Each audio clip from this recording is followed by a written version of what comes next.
j'ai pensé à quelque chose. Votre connaissance de Dieu déterminera la qualité de votre vie. Et il n'y a pas de connaissance de Dieu sans sa parole. Donc, votre connaissance de Dieu dépend donc de votre connaissance de sa parole. Parce que Dieu et sa parole ne font qu'un. Sa parole est sa révélation. 1 Pierre chapitre 2, verset 24, il dit « Lui qui a porté lui-même nos péchés en son corps sur le bois, afin que, morts au péché, nous vivions pour la justice, lui par les meurtrissures duquel vous avez été guéris. » Retournons au chapitre 1 Pierre chapitre 1, verset 1. Il dit « Pierre, apôtre de Jésus-Christ, à ceux qui sont étrangers et dispersés dans le Pont, la Galatie, la Cappadoce, l'Asie et la Bithynie. » Regardez ceci. Avez-vous oublié que Pierre était l'apôtre des circoncis, c'est-à-dire des Juifs? Lorsque la persécution a éclaté, ils se sont enfuis et ont été dispersés dans tout le royaume. Il a donc adressé son message en particulier aux chrétiens juifs. Est-ce que vous saisissez cela maintenant? Oui, c'est pourquoi il les appelle les étrangers. Parce qu'ils sont partis, ils sont étrangers dans ces pays. Ils ont quitté Israël. Il n'écrivait pas à tous les chrétiens. Il écrivait aux chrétiens juifs. Il se sentait responsable envers eux. Et c'est à eux qu'il a adressé ce message. Et lorsque vous gardez cela à l'esprit, vous pensez à cette écriture. Revenons à 1 Pierre chapitre 2, verset 21. Il dit, et c'est à cela que vous avez été appelés, parce que Christ aussi a souffert pour vous, vous laissant un exemple, afin que vous suivez ses traces, lui qui n'a point commis de péché, et dans la bouche duquel il ne s'est point trouvé de fraude, lui qui, injurié, ne rendait point d'injure, maltraité, ne faisait point de menaces, mais s'en remettait à celui qui juge justement. Lui qui a apporté lui-même nos péchés en son corps sur le bois, afin que, morts au péché, nous vivons pour la justice. Lui par les meurtrissures duquel vous avez été guéris. Car vous étiez comme des brebis errantes, mais maintenant vous êtes retournés vers le pasteur et le gardien de vos âmes. Lui par les meurtrissures duquel vous avez été guéris. Bien, ça c'est une écriture que nous utilisons dans le monde entier pour revendiquer notre guérison. En réalité, c'est faux. La guérison ici, il dit que c'est par ces meurtrissures que vous avez été guéris. Et l'enseignement est exact. L'Église a un bel enseignement à ce sujet. C'est mon cas. Mais il y a plus que cela. Et cet enseignement concerne Ésaïe. Le voyons à l'avance dire que c'est par ces meurtrissures que vous avez été guéris. Et puis, cela est arrivé. Et puis, Pierre regarde en arrière vers la croix et dit, c'est par ces meurtrissures que vous avez été guéris. Mais voici ce que je veux vous dire. Il parlait aux Juifs. Il ne s'adressait pas à tous les chrétiens. Et à ce moment-là, Pierre n'avait pas encore complètement compris l'évangile de Jésus-Christ. Vous me dites, Pierre le pape? Oui. Dans sa deuxième épître, il utilise pour la première fois le terme que Paul a utilisé pour la connaissance de Dieu. Il n'avait jamais employé le terme épignos, la connaissance exacte et entière du Christ. Il ne l'avait jamais employé. Il l'a employé pour la première fois dans sa deuxième épître. Et dans sa deuxième épître, il souligne qu'il y a des choses dans les écrits de Paul. Il appelle les écrits de Paul les Écritures. Et il dit qu'il y a des choses dans les écrits de Paul, particulièrement en ce qui concerne la fin des temps, où il dit que Paul a écrit des choses difficiles à comprendre. Donc, beaucoup d'ignorance repose. Qu'est-ce que j'essaie de dire par là? simplement pour vous dire que la révélation est progressive. En ce sens qu'à cette époque, il s'adressait aux Juifs.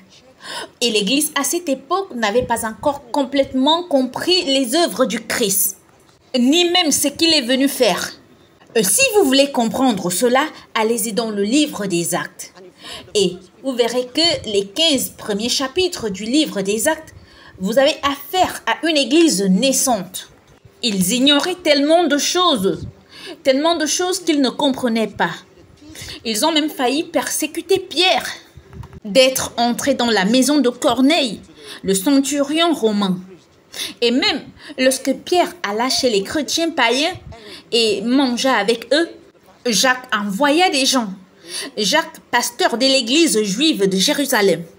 Lorsqu'ils sont arrivés, quand les messagers de Jacques, pasteur de l'église juive, sont arrivés et que Pierre les a vus alors qu'ils mangeaient avec les chrétiens païens, il a vite arrêté et s'est lavé les mains. Il ne voulait pas qu'ils le trouvent en train de manger avec eux parce qu'il se souvenait de ce qui s'était passé après qu'il soit allé dans la maison de Corneille. Ils lui ont dit « Tu es entré dans la maison des incirconcis ». Il a dû plaider sa cause et leur a dit « L'Esprit m'a commandé d'y aller ».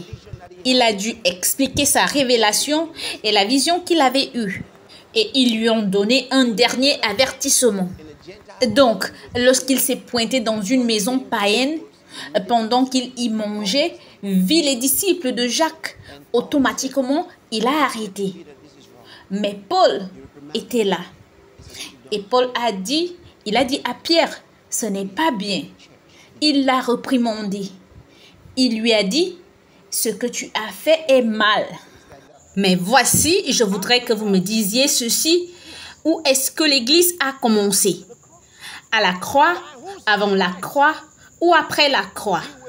Après la croix, oui, après la croix. Par les meurtrissures duquel vous avez été guéris. Il n'y avait pas d'église. Donc, qui sont ceux qui ont été guéris par ces meurtrissures? Les Juifs. Ils étaient sous alliance. L'alliance de guérison était pour l'église juive. L'église de l'Ancien Testament, d'accord? Ils avaient l'alliance de guérison. Et donc, à la croix, il les a sauvés. À la croix, il les a rachetés. L'église est née à sa résurrection. Donc, quand Jésus est sorti, la tête de l'église est sortie en premier. Son corps est apparu lors de la venue du Saint-Esprit. Donc, nous sommes son corps.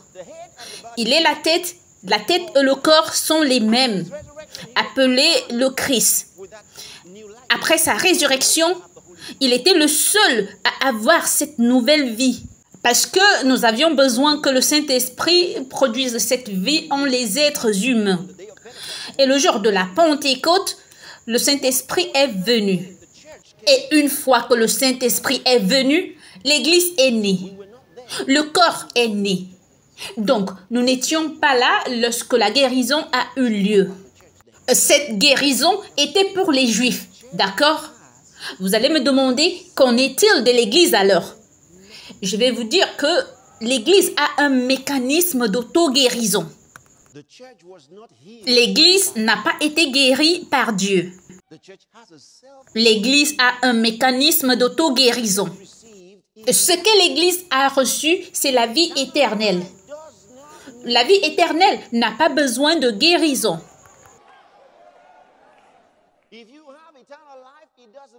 Si vous avez la vie éternelle, peu importe les attaques que vous avez dans votre corps ou dans n'importe quel système de votre corps, si vous gardez le don de Dieu, la vie de Dieu dans vos esprits, votre corps entier sera vitalisé. Il dit, et si l'esprit de celui qui a ressuscité Jésus d'entre les morts habite en vous, celui qui a ressuscité Jésus d'entre les morts rendra aussi la vie à vos corps mortels. Peu importe ce qui se passe, cet esprit en vous est générateur de vie. Le premier homme, Adam, était quoi? Une âme vivante. Le second Adam, un esprit qui donne la vie. Et Nous ne sommes pas nés du premier Adam. Nous sommes nés du deuxième Adam. Tu as un esprit qui donne la vie. Si quelque chose arrive à votre corps, générez-le. Produisez la vie. Peu importe ce qui a été coupé, tu peux le reproduire. Est-ce que vous m'entendez? Donc, vous n'avez jamais été guéri à la croix. Avant la croix, vous n'avez jamais été guéri. Vous avez reçu une vie qui est plus grande que la guérison. Aussi longtemps que vous serez bébé en Christ, vous aurez besoin de guérison. Lorsque vous atteindrez la maturité, vous abandonnerez les choses enfantines. Vous ne chercherez plus la guérison. J'ai la vie de Dieu en moi. Je ne serai jamais malade. Et si vous avez été malade, vous dites que je ne serai plus jamais malade. Parce que j'ai la vie de Christ en moi. Alléluia. Avez-vous saisi ces paroles? De simples réalités. Vous savez, c'est la compréhension de l'évangile du Christ. La compréhension. Et ce n'est pas quelque chose que vous avez dans votre tête, c'est quelque chose que vous avez dans votre esprit. La connaissance du Christ. Avez-vous remarqué ce que nous avons lu hier? Il dit qu'il prie Dieu de vous accorder l'esprit de sagesse et de révélation dans la connaissance du Christ. Il veut que vous connaissiez le Christ. Il veut que vous sachiez ce que le Christ est venu faire. Il dit, vous petits enfants, vous êtes de Dieu et vous les avez vaincus. Quand il vous dit que celui qui est en vous est plus grand que celui qui est dans le monde, qu'est-ce qui vous vient à l'esprit? Il dit qu'il est en vous. Il est en vous. Il dit, vous êtes de Dieu. Donc, vous êtes de lui. Encourage l'œuvre de l'esprit dans ta vie. J'ai découvert que ce dont beaucoup de chrétiens ont le plus besoin, c'est la simple parole, le guide. Oh, combien de personnes ne savent pas quelle décision prendre. Ils ne sont pas sûrs de la marche à suivre. Et même lorsqu'ils prient, ils ne sont pas sûrs que Dieu leur parle. Très souvent, ils ont peur de faire des erreurs. Ils sont inquiets et ils prient. D'ailleurs, plus ils prient ainsi, plus ils s'enfoncent dans l'incrédulité. Et si tu veux connaître la voix de Dieu plus clairement, c'est très simple. Étudie sa parole. Étudie sa parole. N'utilise pas ta propre pensée pour créer la sagesse humaine. Étudie sa parole. Concentre-toi sur sa parole. La Bible dit que les Écritures ont été données pour te rendre sage à salut par la foi en Jésus-Christ. Cela signifie que vous devenez sage dans la totalité des œuvres de Dieu. C'est ce que nous appelons le salut. Ce qui signifie que votre sagesse ne sera pas la sagesse de ce monde, mais la sagesse qui vient de Dieu et qui sauve la vie des hommes. Alléluia. Donc, les Écritures te rendront sage. Plus tu étudies la parole, plus tu deviens sage. Et les hommes ne peuvent pas résister ta sagesse. Parce que tu parles au-delà de ce monde. Ils ne peuvent pas te comprendre. Mais le truc, c'est que chaque fois que tu parles, ils ne peuvent pas oublier ce que tu as dit. Tu deviens un résolveur de problèmes, un apporteur de solutions. C'est tout ce que vous avez à faire. Ça, c'est votre vie. Dites, je suis un résolveur de problèmes. Je suis un apporteur de solutions. Je suis une réponse. Alléluia. Oh, gloire à Dieu, j'aime cela. Pensez-y. Tu es une réponse. Tu es une réponse. Pensez-y. Vous savez, vous allez à un endroit, vous entrez dans un lieu. La réponse arrive parce que vous arrivez.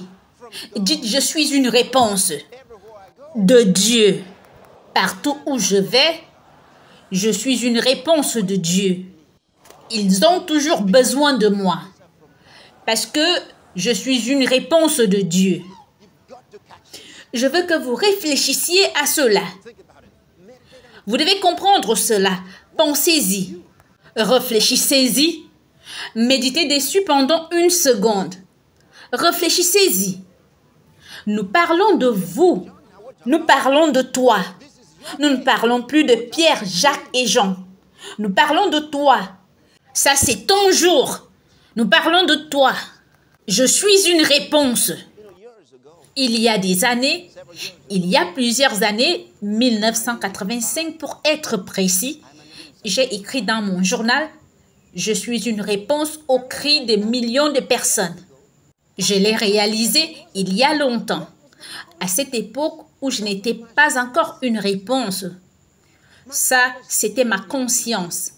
C'était ma conscience, c'était ma fournaise, ma compréhension de la parole de Dieu qu'il a écrite. Je me le suis dit encore et encore. Je suis une réponse. Je suis né pour répondre aux cris des millions de personnes. Vous devez laisser entrer cela dans votre esprit.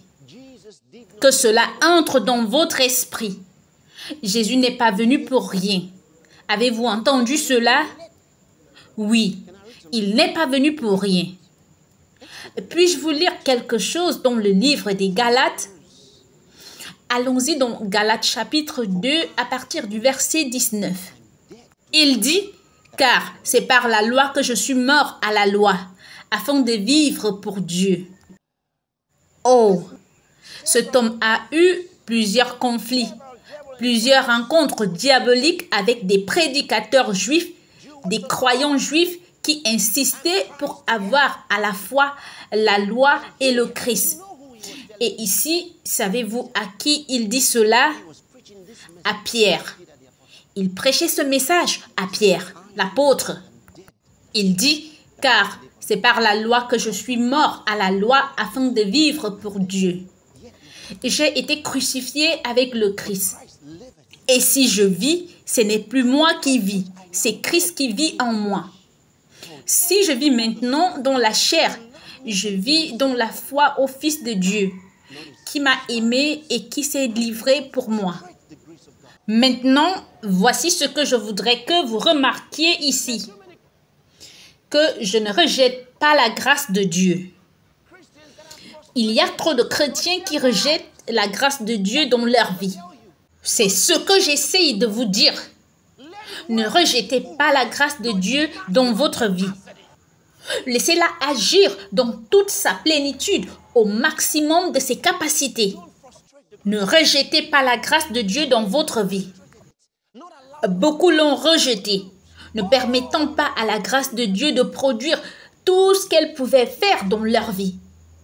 Je ne rejette pas la grâce de Dieu, car si la justice s'obtient par la loi, Christ est donc mort en vain. Vous voyez ce que je vous dis? Je ne permettrai pas que Christ soit mort en vain dans ma vie. Non, je ne le permettrai pas. Je serai tout ce pourquoi il est mort pour me sauver. Je puis partager avec vous quelque chose sur la vie divine qu'il a apportée. La maladie ne fait pas partie de votre système. La question est, vous permettrez-vous d'être malade? Ou alors passerez-vous du temps à chercher la guérison? La guérison est ce que nous donnons au monde. Et puis, c'est le pain des enfants. Et lorsque vous avez dépassé ce niveau et que vous êtes devenu un homme, vous mettez de côté les choses enfantines. Vous vous appropriez la vie divine.